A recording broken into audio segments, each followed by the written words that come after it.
Bismillahirrahmanirrahim. Assalamualaikum warahmatullahi wabarakatuh. Alhamdulillahirabbil alamin. Allahumma shalli ala sayidina Muhammadin wa ala alihi wa sahbihi ajmain. Alhamdulillah, bersyukur kepada Allah Subhanahu wa taala di kesempatan yang penuh berkah ini. Allah Subhanahu wa taala masih memberikan kita kesempatan.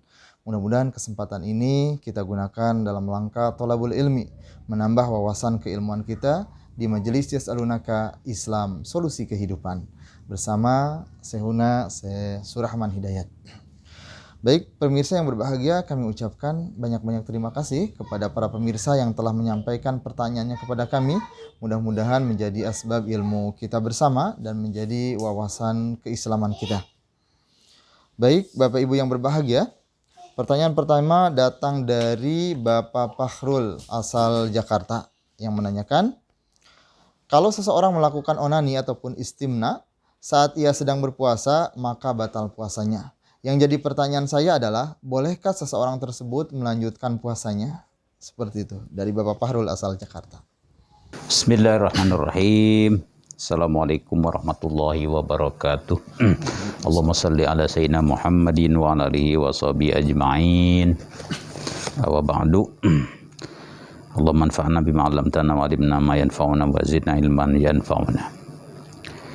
Kalau suatu amal ibadah ya dihukumi batal, ya, maka tentu ya apakah sholat atau puasa, ya, kalau ada rukun yang nyambung, ya, maka batal itu berarti harus memulai dari rukun yang pertama. Sholat, ya, sudah sujud, ya, sujud pertama, sujud kedua dan seterusnya, lalu batal, apakah keluar angin atau melakukan perbuatan yang lain misalnya kan, maka tentu saja sudah stop. Dan kalau mau melanjutkan sholat, artinya sholat yang bersangkutan zuhur asar itu mau ya tidak tinggalkan, ya dia harus memulai dari takbiratul ihram, ya kan. Nah, itu bukan melanjutkan rakaat ini karena dia sudah batal tadi, melakukan suatu perbuatan yang mubtilun, ya, yang menggugurkan.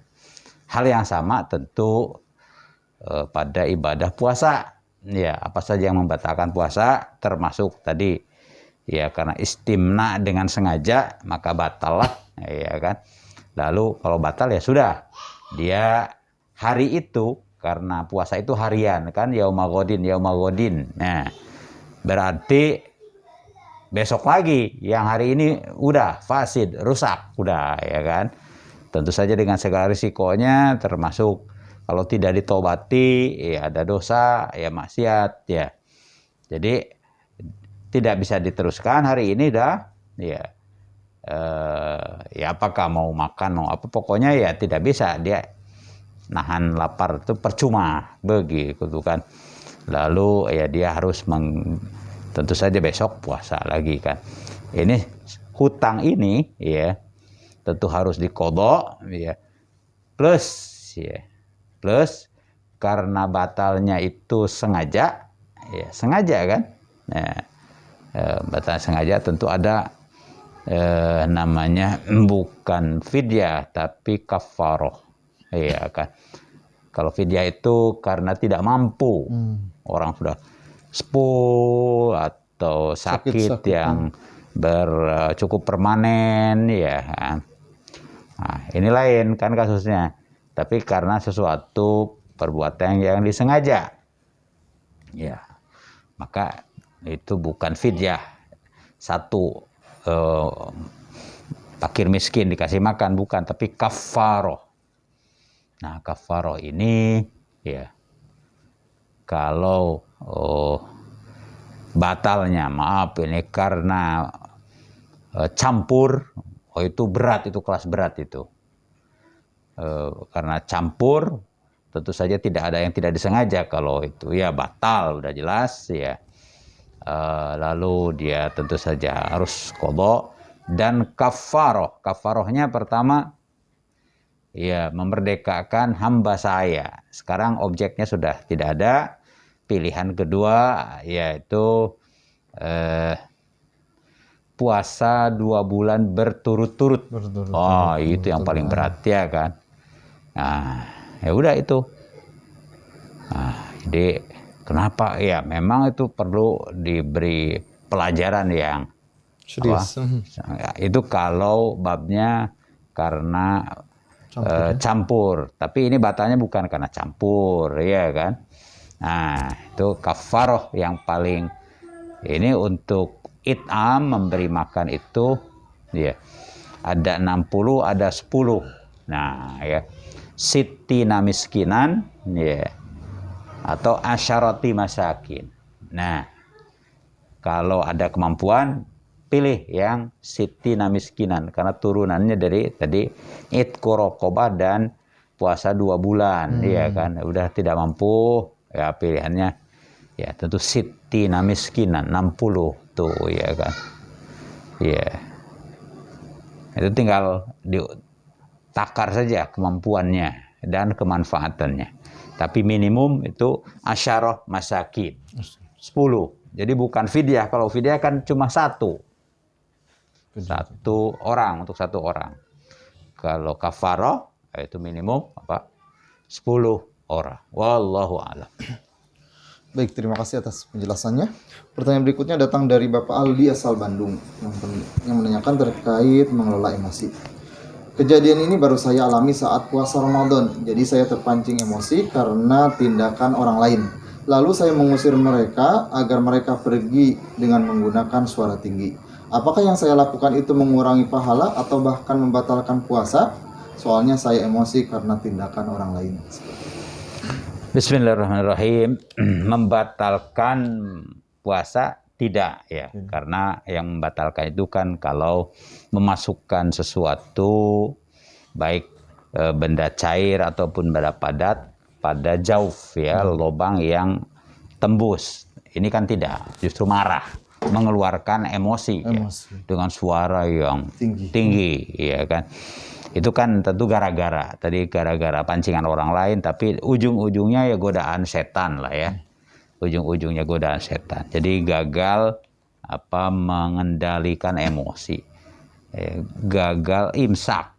Puasa itu kan imsak. Mengekang, menahan. Nah, justru iya setan ini tentu saja dalam segala situasi dia akan mencoba masuk.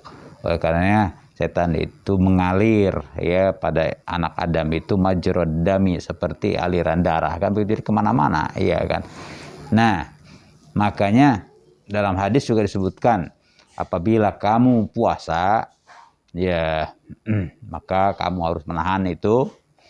Dan kalau fa'in sabahu ahadun, kalau ada seorang yang mencelamu ya, au qatalau, bahkan ya mengajak berantem begitu ya kan. Gimana dilayani ya jangan fal yakul inni shaimun begitu, maka diresponlah saya ini sedang puasa. Iya. Saya nggak bisa melayani atau pokoknya ini shaim. Ya persis seperti itu. Apakah saya usir ya dengan teriakan marah? Oh tidak. Iya kan. Fal yakul inni shaim begitu. Bahwa terlanjur dan terjadi ya tentu itu mengurangi ya, berapa kadar kurangnya wallahu alam, itu kan urusan Allah Subhanahu wa taala. Tapi ya diistighfari lagi dan untuk tidak diulangi. Wallahu alam. Baik, terima kasih atas penjelasannya. Pertanyaan berikutnya datang dari Ibu Arni asal Yogyakarta. Jika dulu pernah berhubungan intim suami istri 2 kali di hari yang berbeda pada bulan Ramadan, perlukah membayar kafarat 2 kali juga? Apakah kafaratnya terpisah antara suami dan istri, yang berarti suami membayar 2 kali dan istri 2 kali, ataukah bisa disatukan sama suami? Bismillahirrahmanirrahim. Sudah tepat apa yang ibu pahami ya kan.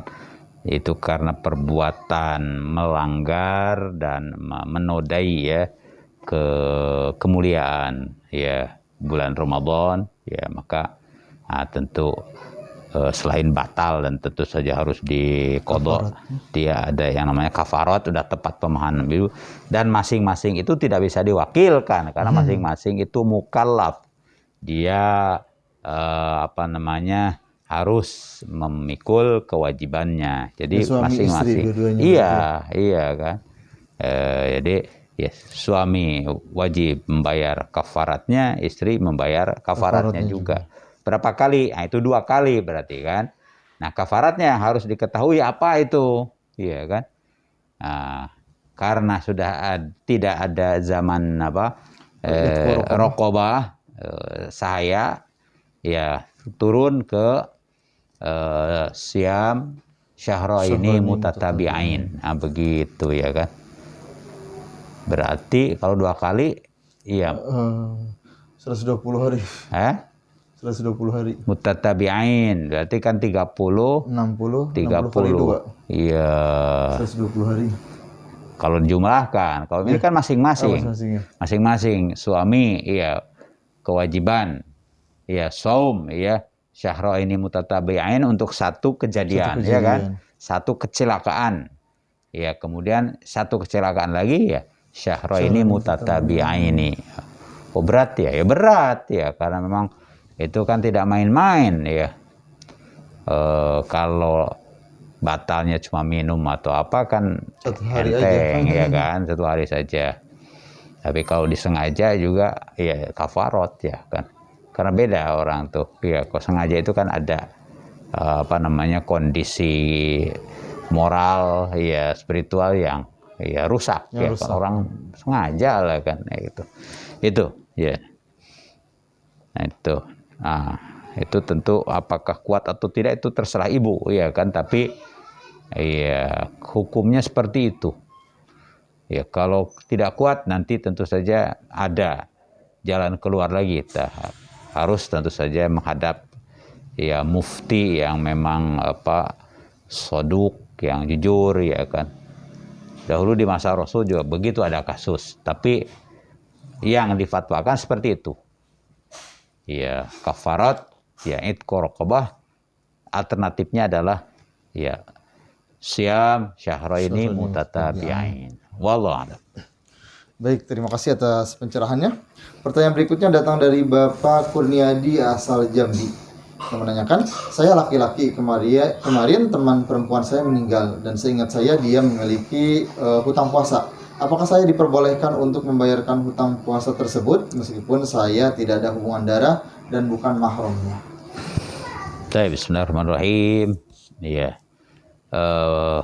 Kasus di masa Rasulullah SAW begitu. Kemudian Rasulullah SAW mengarahkan bahwa soma'anhu waliyuhu. Ya, maka dibayar puasanya oleh waliyuhu. Wali itu artinya kerabat dekat ya kan. Jadi karena kerabat dekat berarti yang menggantikan itu apakah dengan qadha ataupun dengan fidyah gitu kan, itu waliyuhu. Nah, tentu ya setiap orang itu ada kerabatnya lah ya. Jadi dikomunikasikan dulu dengan auliyahu, karib dekatnya. Ini nih, ini begitu kan. Supaya sesuai ya kan ya. Itu dulu, jadi hubungi ya karib kerabatnya dulu, lalu sampaikan kasusnya. Begitu ya. Wallahu a'lam. Baik, terima kasih atas penjelasannya. Pertanyaan berikutnya datang dari Bapak Dadang asal Purwakarta yang menanyakan, masih bisakah kita melaksanakan sholat tahajud dan sholat hajat setelah melaksanakan sholat tarawih? Dan dalam sholat tarawih tersebut sudah ditutup dengan sholat witir. Ya, bismillahirrahmanirrahim. Ini juga di masa para sahabat ya, ada semacam ya pilihan begitu kan, ada model Ibnu Abbas, ada Sayyidina Ali, itu bagaimana ya kan.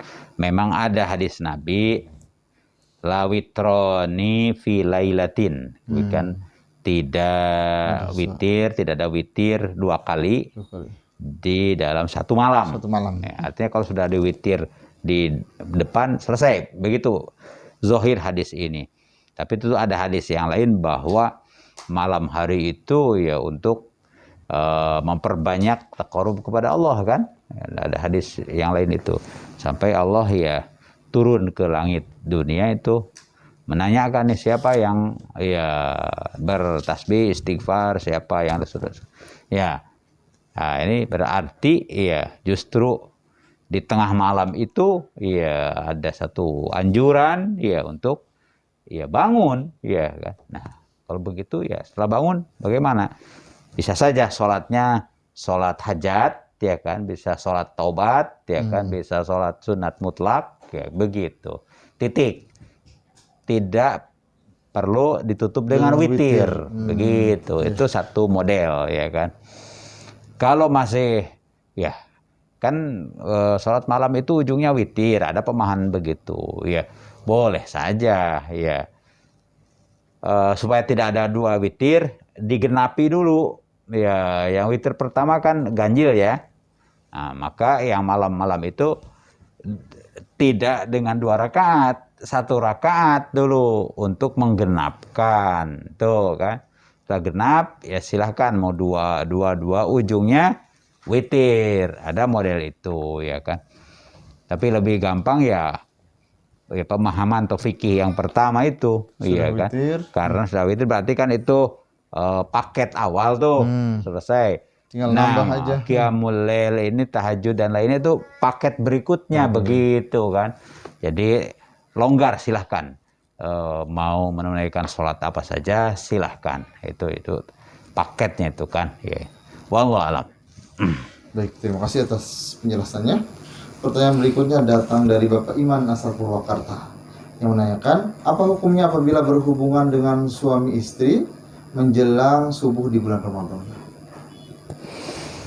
Ya, tentu saja batasannya kan hatta yatabayyana lakumul khaitul abyadu minal khaitil aswadi minal fajr.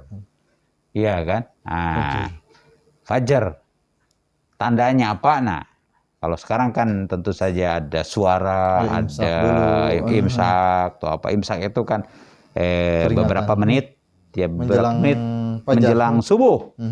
Nah, ada tentu saja mazhab fikih yang ya cukup ketat, ada yang cukup longgar. Yang cukup ketat ya pokoknya kalau kan uhilat lakum laitas syam ropasu ila nisaikum silahkan ya kan.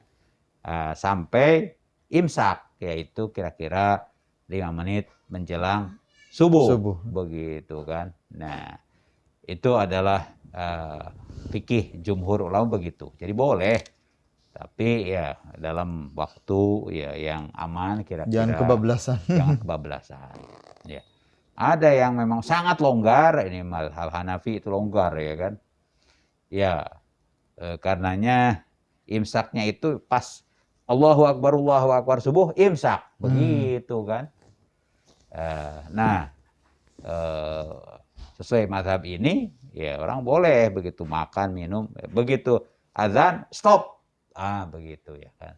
Ya begitu tadi melakukan sesuatu ya intim begitu azan stop ya itu tentu saja sesuatu yang cukup ekstrim ya. Ya tapi begitulah pendapat ulama yang ada ya. Jadi intinya menjelang subuh masih boleh asal ya amannya ya mungkin ada jeda yang toh sekarang ada almanak imsakiyah juga kan. Di Google saja ada imsakiyah ya. Subuh ini jam 4 sekian atau 5 sekian kan. Nah, berarti ya cari aman. Spare waktu. Sekian waktu 5 menit atau 3 menit sebelum itu stop begitu kan. Demikian wallahu a'lam. Baik, terima kasih atas penjelasannya. Pertanyaan berikutnya datang dari Ibu Gina asal Tangerang terkait membayar fidyah. Tahun 2021 saya tidak puasa 12 hari karena sakit. Nah, sudah bayar fidyah. Namun sampai puasa tahun ini belum sempat bayar qada. Apakah harus bayar fidyah lagi? Ya, bismillahirrahmanirrahim. Pengertian fidyah itu ya justru alternatif dari qada. Ya, kalau qada itu karena sakit atau dalam perjalanan jauh ya kan dan boleh berbuka ya, karena berbuka maka fa'iddatu min ayyamin ukhar ya diganti itu qada. Nah, dengan qadha tidak perlu fidyah gitu kan. Nah, kalau fidyah itu wa'alal ladzina yutiqunahu, kepada orang-orang yang sangat berat kalau menjalani puasa. Nah, contohnya yang sudah sangat tua itu kan, atau sakit yang cukup permanen, ya kan? Sembuh-sembuh. Ya itu kan, maka waktu untuk qadhanya memang tidak ada, ya kan? Karena larangannya permanen, termasuk ibu yang menyusui kalau memang berat begitu kan. Menyusui kan bisa setahun 2 tahun, ya kan? Nah itu termasuk fidyah, itu fidyah untuk miskin. Jadi fidyah itu sebagai pengganti qadha. Tidak perlu qadha, ya cukup fidyah saja. Kalau mau qadha karena kuat dan ada waktu, bagus. Fidyah juga ya hukumnya kan sedekah saja gitu. Bukan fidyah tapi sedekah. Wallah. Baik, terima kasih atas penjelasannya. Pertanyaan berikutnya datang dari Ibu Fitri asal Riau yang menanyakan, bagaimana bila suami lebih banyak memberi nafkah ke ibunya dibanding kepada istrinya, dan nominal yang diberikan kepada ibu kandung tanpa sepengetahuan istri, dan saya tahunya dari pengecekan rekening koran tanpa koreksi kepada suami seperti itu. Bismillahirrahmanirrahim. Tentu saja suasana kehidupan dalam keluarga itu supaya keluarganya harmonis, nyaman, itu kan komunikasi yang baik. Ya. Ada komunikasi yang baik, ada tegur sapa, kan begitu. Kalau kumpul tapi tidak ada omong seperti sekarang ini, masing-masing pegang gadget, ya kan. Ya, dia komunikasinya dengan orang luar kan. Kumpul sesama anggota keluarga malah tidak ada tegur sapa. Itu kan jadi apa kan? Tidak nyaman. Intinya kan ada tegur sapa. Apalagi kalau menyangkut tadi hak-hak ya yang diberikan. Itu perlu tegur sapa lah, dikomunikasikan. Bahkan dimusyawarahkan, bagus ya kan. Toh istri juga tentu saja tidak akan pelit kalau kepada orang tua mertua, ya kan, apalagi ibu, ya kan. Nah, jadi intinya dikomunikasikan. Tapi kalau terlanjur terjadi bagaimana tuh? Ya tidak berdosa. Asal ya wajar juga. Artinya kebutuhan ibu ya dikasih, ya kan, tidak sampai menghabiskan, ya, tidak sampai membuat kebutuhan rumah itu, jadi dalam kewajaran itu boleh, sebab prioritas untuk ibu ada, gitu kan. Ummuka itu kan prioritas tuh. Ya, siapa yang wajib ya diperlakukan secara baik begitu di dalam kehidupan ini? Ya ibumu, bukan begitu. Lalu siapa lagi ibumu? Siapa lagi ibumu? Baru bapakmu. Termasuk diperlakukan secara baik itu bukan hanya tegur sapa, perhatian, ya termasuk ya memberikan ya pelayanan begitu ya. Jadi itu, tapi intinya itu tidak dosa, ya hanya tentu secara etik ya kan, kurang komunikasi sehingga membuat kurang nyaman. Wallah. Baik, terima kasih atas pencerahannya. Pertanyaan berikutnya datang dari Bapak Dika asal Tabalong. Ya. Apa boleh membaca bacaan Al-Fatihah, tahiyat, dan lain-lain tanpa tajwid? Tahu tajwid. Ya. Tahu tajwidnya itu, tapi kadang susah.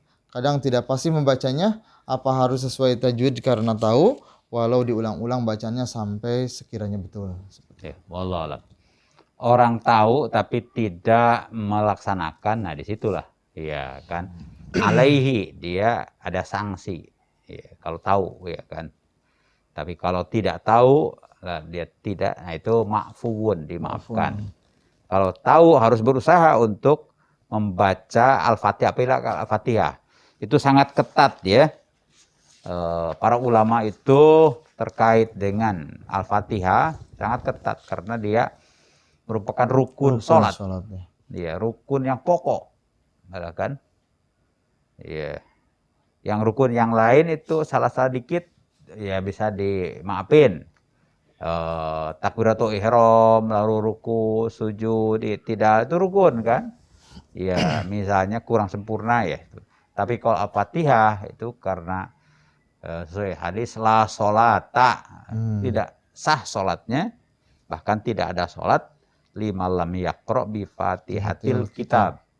Ya, bagi orang yang tidak membaca surat Al-Fatihah. Ulama sangat ketat itu. Hak-hak surat Al-Fatihah harus dipenuhi. Yaitu jami'i ahrufiha. Semua hurufnya harus dibaca sesuai dengan makhrijul huruf. Begitu kan. Lalu wa jami'i tasydidatiha. Tasydidnya sesuai dengan makhrijul huruf. Ya kan. Dan jami'i ya idgham dan ikhfa sudah sesuai dengan hukum tajwid. Seperti itu tuh. Ya harus berusaha memang. Iya. Karenanya orang yang berusaha dan susah, pahalanya ada tambahan daripada orang yang membaca secara lancar saja, gitu kan. Itu jadi tetap itu wajib berusaha, ya. Walaupun agak payah, ya kan. Ya, insyaallah justru innamal usri yusra. Dalam kepayahan itu Allah berikan kemudahan, insyaallah. Baik, terima kasih atas penjelasannya. Pertanyaan berikutnya datang dari Bapak Eman asal Bandung. Apakah pantas seorang istri mengajak suami untuk silaturahim ke rumah temannya yang seorang laki-laki, yaitu teman istrinya seorang laki-laki, meski laki-laki tersebut sudah beristri? Seperti itu. Ya, soal silaturahim ini kan termasuk anjuran ya. Justru qat'ur rahim, memutus silaturahim dengan sesama muslim, apalagi ada hubungan dekat, pertemanan ya kan. Nah, itu dianjurkan ya di silaturahim itu. Apalagi sudah jadi sahabat ya, sahabat ya. Nanti anak-anak kita itu dianjurkan meneruskan silaturahim dengan orang-orang sahabat bapak almarhum gitu, yang tidak sempat dilakukan ketika almarhum hidup, sekarang dilanjutkan oleh anak-anak. Nah, begitu pentingnya silaturahim ya, pentingnya silaturahim. Jadi cuma tadi karena ada suami istri atau apa, ini berarti kan hal yang ma'ruf saja. Kalau antar dua keluarga suami istri ya ketemu kan nggak apa-apa. Istri dengan istri ngobrol ya kan. Begitu, tentu saja di tempat yang juga aman kan begitu. Intinya silaturahim itu dijalankan dengan cara yang ma'ruf, yang wajar dan baik, begitu sesuai dengan akhlak dan etika. Wallahu a'lam. Baik, terima kasih atas penjelasannya. Pemirsa yang berbahagia, alhamdulillah pertanyaan-pertanyaan yang masuk ke Majelis Yas'alunaka Islam Solusi Kehidupan telah dijawab. Untuk itu, untuk mengakhiri acara yang penuh berkah ini, diakhiri dengan doa. Allahumma sholli wa sallim ala sayyidina Muhammadin tibbil qulub wa dawaiha wa afiyatil abdan wa shifaiha wa nuril absar wa diyaya wa alihi wa sahbihi wa sallim tasliman katsira. Allahumma sallimna li Ramadan wa sallimhu lana wa tasallamhu mutaqabbala wa tasallamhu mutaqabbala. Allahumma habib ilainal iman wa zayyinhu fi qulubina wa karrih ilainal kufra wal fusuqa wal isyana waj'alna minar rasyidin. Allahumma ij'alna minar rasyidin. Allahumma ij'alna minar rasyidin. Rabbana ighfir lana wa li ikhwanina alladziina sabaquna bil iman wa la taj'al fi qulubina ghillan lil ladziina amanu rabbana innaka ra'ufur rahim. Allahumma inna na'udzubika min zawali ni'matik wa tahawwuli afiyatika wa fujaati niqmatika wa jami'i sakhatika.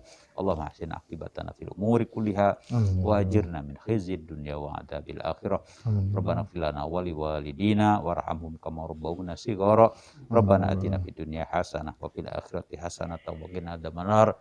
Wa sallallahu wa sallama nabiyina Muhammadin wa alihi washabihi ajmain walhamdulillahi rabbil alamin. Alhamdulillahirabbil alamin.